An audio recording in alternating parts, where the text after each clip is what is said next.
Hey guys, my name's Alana. Welcome back to my YouTube channel, Mental Health with Alana. If you're new here, please click that red subscribe button and give this video a thumbs up if you find it helpful. Before I get started, I also create sensory boxes for your mental health. If you'd like a sensory box, I ship nationally and internationally. My website is www.careboxesbyalana.com, and I've also got it linked in my link tree, which is down below if you'd like to check it out. My website has free mental health resources and crisis numbers as well. So today I'm going to talk about what to do when you're feeling suicidal and having urges. So my first tip is to distract yourself. This one is important because when you're feeling suicidal or having suicidal thoughts, it can be all encompassing and it can be really hard to think of anything else but those thoughts, and they can be quite intrusive and upsetting. So my first tip, like I said, is distraction. I personally use a sensory box to distract myself, which is something that's really helped me. Obviously, I create sensory boxes, so I have my own, and I've used it for years, and I found it extremely helpful just to distract me, to ground me, I have different activities in the box, and I have a list of activities that I can do when I'm bored.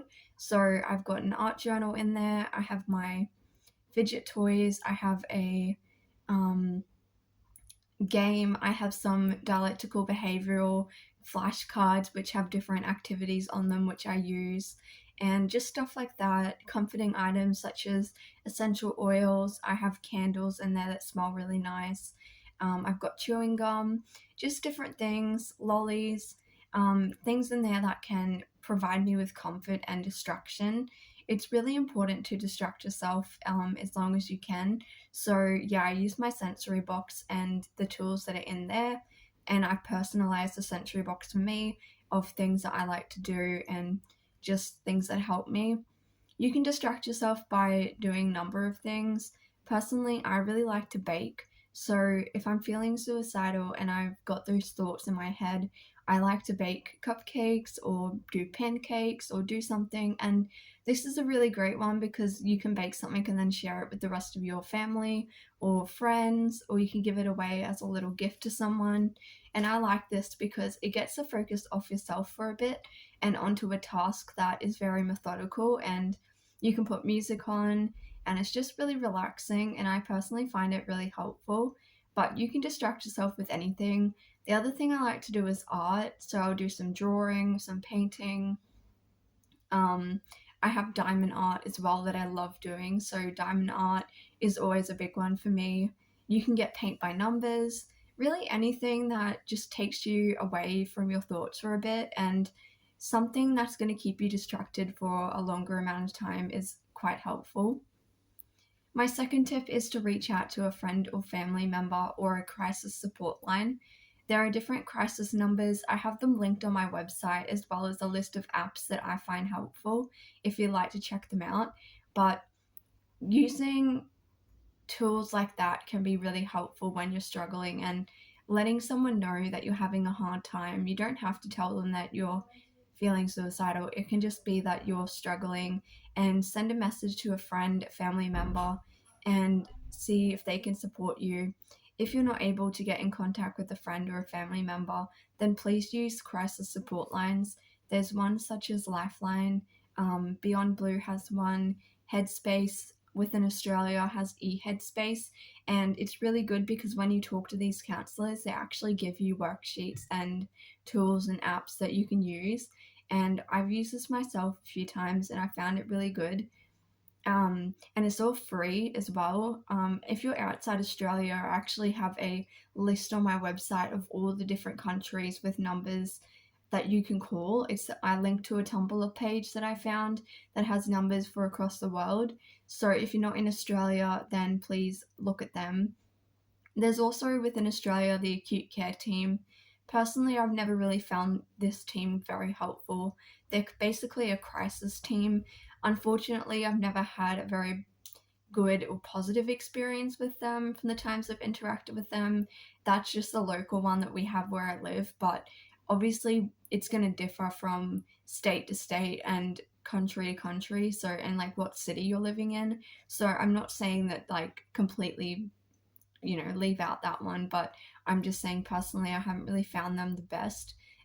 They do home visits to check up on you, and that was kind of helpful because they came to my house one time and checked on me because I was home on my own when I was having a bipolar episode. Um, and they came and I had had mania, and then I had fallen into depression afterwards, and they did come and check on me, and that was helpful. But yeah, just talking to them over the phone wasn't the best for me. But yeah, if you can get in contact with a friend or a family member, then definitely do that.